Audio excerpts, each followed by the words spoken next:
Ja, god aften. Så er det tirsdag, og klokken er ved at være 7:30. Og hvorfor sidder jeg så her? Det gør jeg for at sige, at der er jo nogen, der har været hernede i weekenden om aftenen og hygge sig med at lave nogle dejlige, forhåbentlig majs. Og det har de gjort lige herovre.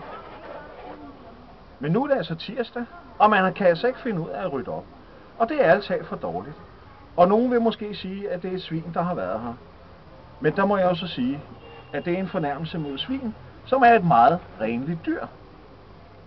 Så vi kan jo så håbe på, at de tobenede måske kunne efterligne svinet, som sagt er et meget renligt dyr. Og nogen vil måske sige, at dette indslag er rimelig hårdt, og sådan kan man da ikke sige til folk.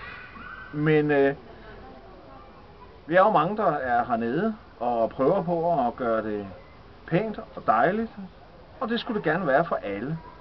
Så ryd op efter dig, fordi næste gang du kommer, så skal du ikke til at rydde op, men kan gå i gang med at hygge dig. Og som sagt, det er ikke så svært, det er bare dagen efter, så går man ned og gør tingene rent efter sig, smider det i vores fantastiske affaldsbøtte. Så gør nu noget ved det. Ryd op, gør det pænt for dig selv og for alle os andre. Vi vil i hvert fald prøve at holde en ren sti efter os. Så kan du ikke prøve at holde en ren sti efter dig. Og så vil jeg ønske alle en fortsat god dag og god rengøring. Hej.